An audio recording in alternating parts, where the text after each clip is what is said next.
Howdy, folks. Welcome to another day of statistics. And we're following up on the class that we did last time where we learned how to do an F test using the F table. And the test that we're going to learn how to do today is also an F test, but it will not use the F table. See, the test that we're going to do today is very complicated, and because it's so complicated mathematically, we have to use Excel, and we have to let Excel do most of the work for us. Darn.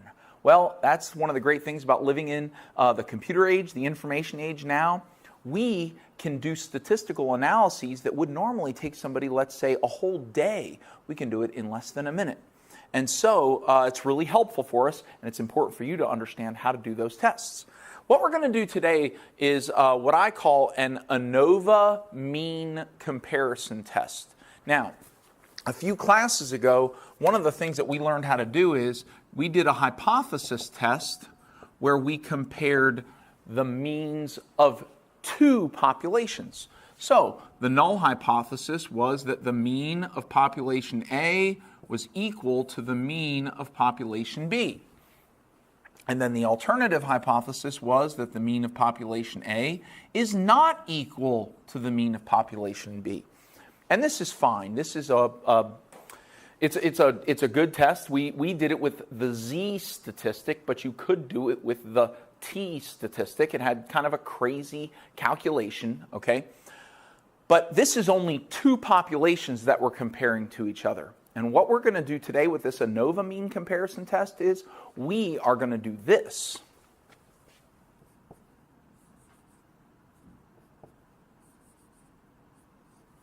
We're going to compare, well, actually, let me write this differently. We're going to compare the means of 4, 5, 6, maybe 3, anywhere from 3 up to 20. Really, we probably wouldn't do that many, but 3 or more populations, we want to compare their means. And the null hypothesis is going to be that the means of all the populations are the same. We assume that the mean of every population is equal scientifically. Why? Because we don't have evidence to say otherwise. That's our problem in science, is that we just assume that we can't conclude anything unless we have data to support it, right? Okay, which is fine. I mean, it's science, right? We don't want to claim something is true if it's not really true. And we would rather be wrong by saying that they're not related or that they're just all equal than to make an alternative claim and be wrong about it, okay? It's just an important aspect of science. So, in this case, there are 4 populations, and here's the thing. If any one of these equalities is false, the whole thing is false. So, the alternative hypothesis is not that they all have completely different means. The alternative hypothesis is simply that at least one of the 4 has a different mean. That's really what we're hypothesizing. And so what we're going to say for the alternative hypothesis is all means are not equal.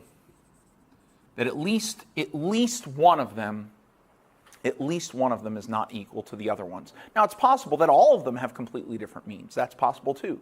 But we don't distinguish that in this test. Okay? Now, what you might think, if you start thinking about it for a minute, you might think to yourself, well, can't we just do a bunch of 2 sample comparisons or 2 population comparisons? Can't we just compare A to B and then compare A to C and then compare A to D? Then compare B to C and then B to D and then compare C to D? Can't we just do a bunch of paired comparisons instead of doing one big test with an F test?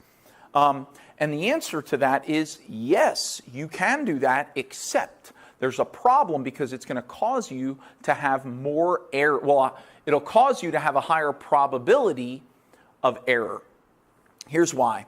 Let's say that you did a comparison from A to B, and then another one from A to C, and then another one from A to D, and then B to C, B to D, and C to D. That's 6 different tests that you're doing. 6.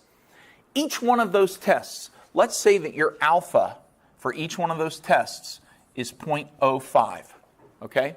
For each test, you have a 5% probability of rejecting the null hypothesis and being wrong about that, okay? Now, here's the thing is if your alpha is 0.05, that means your beta error is 0.95. And what's going to happen is this alpha error is going to accumulate with each additional test that you do. And the way we find out how it's going to accumulate is we take the beta error, raise it to the power of how many tests we do, which in this case would be 6 tests, 0.95 to the 6th power. If I grab a calculator, it's going to give me 0.735. 0.735. And if I subtract that from 1, I get 0.265. So 1 minus, and that's what the alpha error is going to be. The alpha error is going to be 1 minus 0.735, which is 0.265. And what that means is that we would have a 26.5% chance of rejecting the null hypothesis and being wrong about it. That's a high percentage of error, a high probability of error. We don't want a probability of error that's that large, especially because we have a technique that will allow us to test all 4 of them against each other at the same time for the low alpha of 0.05 or 0.02 or 0.01. We are going to stick with 0.05. And the reason I'm going to stick with 0.05 in this class is because you have already been getting a lot of information in your head, and I don't want to overcrowd your brain, okay? So for this test, because it's a little complicated, even though it's easier than the other ones because you get to use Excel, you got to do a lot of data entry, and so I don't want to overcrowd your brain. So for this test, for this class, we are going to stick with an alpha of 0.05.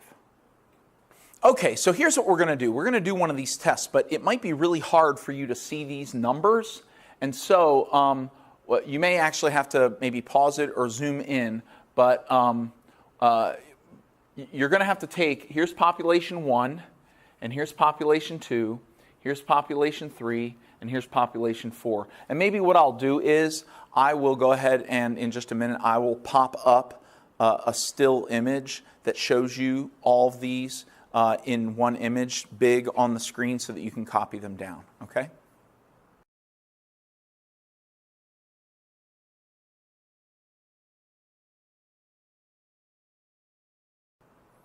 All right, so here's what I want you to do. Hopefully you looked at those values, you put them all in the computer, and here's your procedure over here.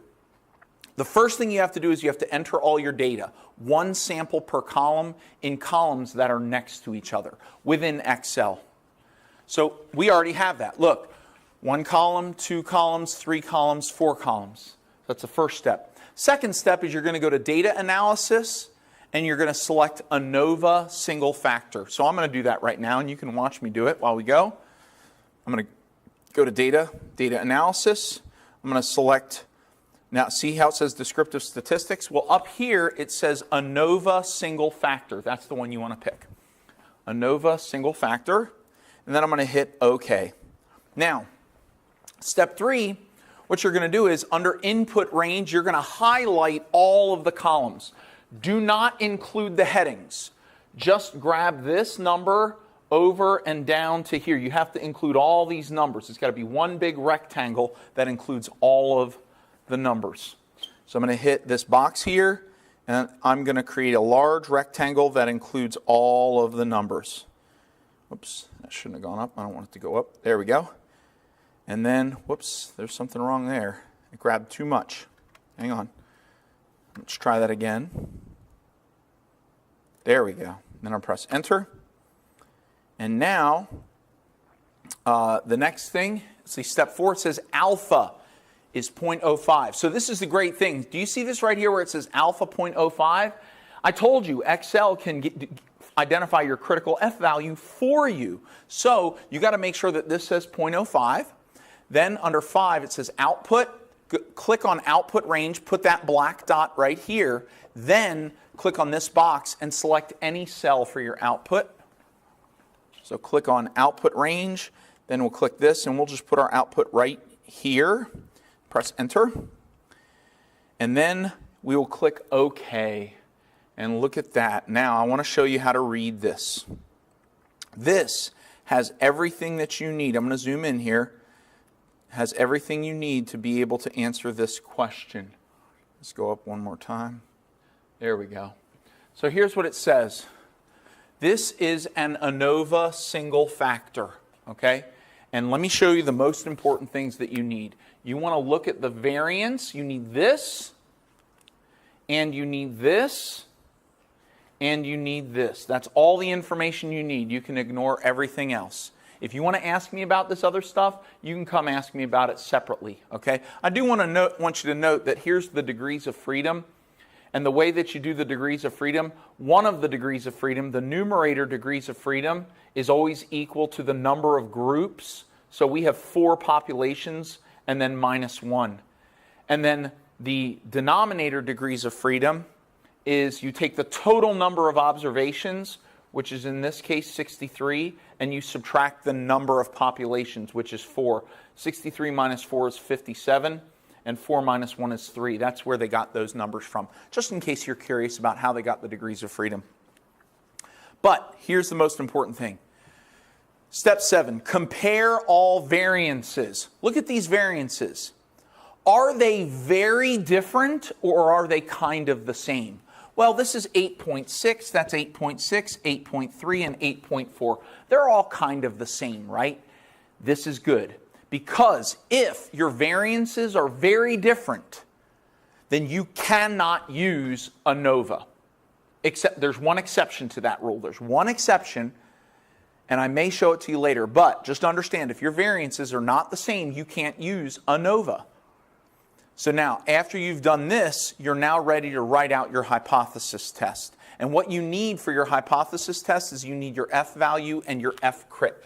So we can write this down. Our F crit is 2.7, we're going to go to 3 decimal places, 2.766. And for the F, we got 2.925. For the F statistic, 2.925. And now we can turn off the projector. There we go. And now we can now write out our hypothesis test. And here's how we write our hypothesis test. First, step 1, null and alternative hypothesis. Well, the null and alternative hypotheses are always going to be pretty much the same. It's always going to be mu of population A is equal to mu of population B, population C equals mu of population D. Now, if you only have 3 populations, you're only going to go out to 3. If you have 7 populations, you got to go out to 7. Okay? And then your alternative hypothesis is not all population means are equal. All right? Then, step 2, we're going to identify our alpha. In this case, our alpha is 0.05, right? And then step 3, we are going to identify the kind of test this is. This is an F test. Then step 4, we're going to identify our critical F value, which Excel already did for us. It's right up there, 2.766. We're going to state our decision rule, reject H sub O if F is greater than 2.766. Now let me remind you that F tests are always positive values. So it's always F is greater than, okay? Look, that's my rule for my class, but I'm telling you that eventually when you get out there into the world, there's all kinds of weird, interesting, creative things that you can do with statistics and the techniques and stuff, okay? But for this class, the F test is always going to be positive. Last step, 5, we're going to identify our F statistic, which is 2.925. And then we're going to make our decision. Is this number larger than 2.766? It sure is. So our decision is reject H sub O. Reject H sub O. Okay? Let's do another one. Let's do another example. All right? It says conduct an ANOVA F test to determine whether the means of the four populations are any different. Here's the four populations. I'll go ahead and put them, I'll put up a slide right now so that you can see these much larger.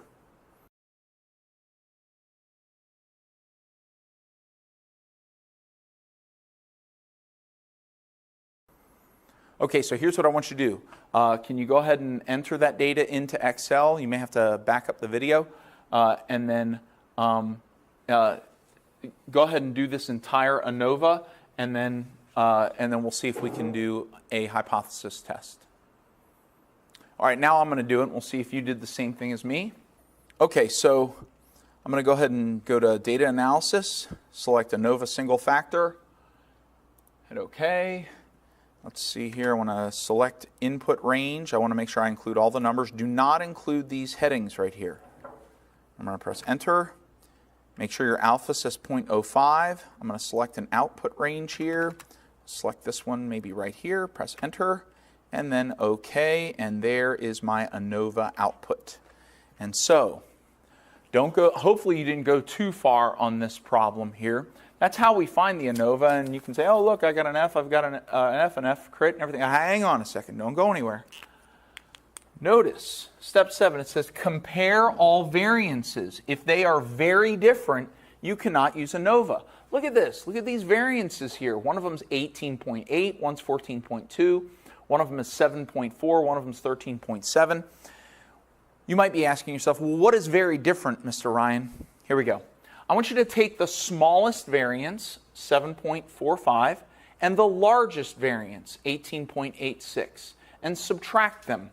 18.86 minus 7.45, okay, gives you, let's see here, we got 11.41. If that difference right there is more than 10% of the smaller of the two variances, well, the smaller is 7.45. 10% of that is 0.745. 11.41 is a lot larger than 0.745. It's too big. That's too much of a difference in the variance. So stop. Don't even go any further. Don't even do your hypothesis test. In this case, we cannot use ANOVA to compare the means of these four populations. We're just going to move on to the next example. Okay? All right. Let me go get the next example here. Let's try this one right here. This is a good one. All right. Let me go ahead and put up the slide of the data so that you can enter it in. Okay, now while you're looking at the data, you can go ahead and pause it, the video, and enter it into Excel.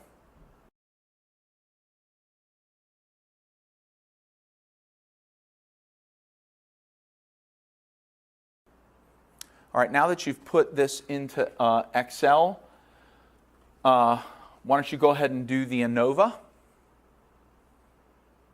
All right, now I'm going to do it. Let's make sure you did it right. Come over here. So I'm going to go to Data Analysis, ANOVA Single Factor, select my input range, which is all four columns. My alpha is 0.05. Now I'm going to go to Output Range, and I'm going to select right here, press Enter, click OK, and here is my ANOVA. And of course, step 7 says compare all the variances. And as you can see, the variances are very different. So, of course, your conclusion is going to be that we can't use ANOVA. Hang on a second. Remember I told you that there was an exception to that rule. And here's the exception. If the sample size for all of your populations is equal, if you have the exact same sample size for all the populations, then you can use ANOVA. So even though these variances are different, we can still use ANOVA. So we're gonna. So why don't you go ahead and write up your hypothesis test. You're going to use your F here and your critical F, and we'll see what comes up of it. All right, let me write these down. Our F statistic is 0.572. And our critical F value is 2.839. Now let me go ahead and turn off this projector, and we'll do our hypothesis test. Okay, do our hypothesis test here. So null hypothesis is that the mean of population A is equal to the mean of population B, is equal to the mean of population C, is equal to the mean of population D. Remember, our null hypothesis is always equality, right? Or, well, the equality is always in the null hypothesis. Our inequality is always in the null or in the alternative hypothesis, right? But in this case, we're going to say not all population means are equal. There we go. That's the beginning. Now, what is our alpha? Well, I told you, for every one of these problems, we're doing an alpha of 0.05. All right, but you would, if you were doing real science out there doing an ANOVA, you'd have to select your own alpha. All right, and so now what kind of test is this? This is an F test. And what is our critical F value? It is 2.839. Our rejection rule is reject, or our decision rule is reject the null hypothesis if F is larger than 2.839. And then we're going to calculate our F statistic. Well, Excel did that for us. The F statistic is 0.572. This number is smaller than 2.839. Therefore, we do not reject the null hypothesis. Do not reject H sub O, which would indicate, that indicates the conclusion now then is we have statistical evidence to show that the means of all these populations are basically the same. Okay? We're going to do one more example and then we'll be good to go. All right, here's our last example. We've only got 3 populations this time and they're not that large, so I'm going to go ahead and put this up so that you can see it better.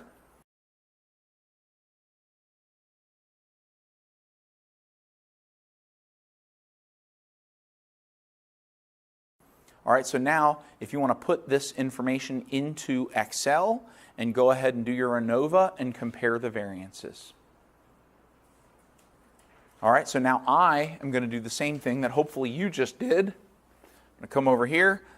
I'm going to click on, let's see here. I'm going to click on Data Analysis.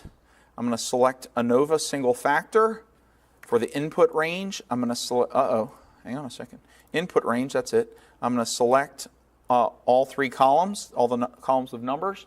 In one collection, one rectangle, I'm selecting all of them. Press Enter. Alpha is 0.05. My alpha range, let's put it maybe right over here, or maybe here. That's where I'll put it. Enter, and then hit OK, and there is my output. Variances, they look pretty good. We got a 111, we got a 109, and a 111. The difference between the largest and the smallest is about 2, but 10% of the smallest one is 10, so 2 is, a difference of 2 is fine. So now we can go ahead and do our hypothesis test. Now our critical F value, F crit, is 3.422,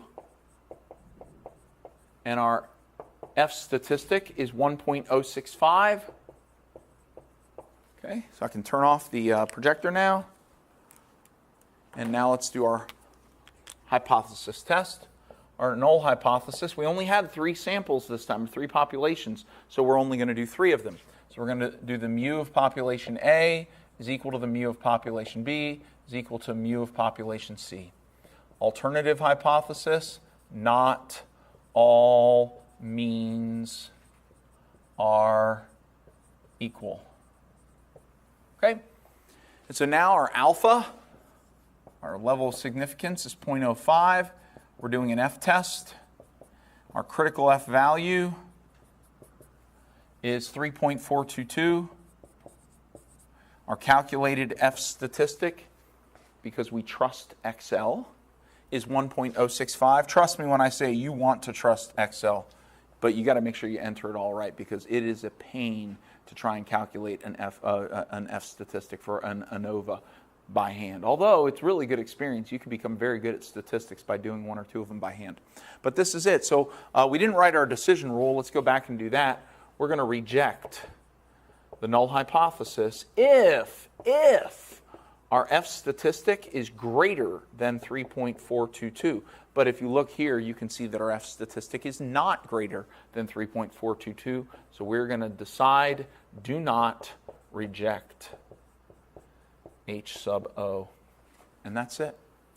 This is all I have for you for the ANOVA test. You should do all the practice I give you. I can't give you that many because they take up a lot of space, but you should still make sure you could always go through the quizzes and do them a few times to really sharpen your skills and prepare for the test that will eventually come.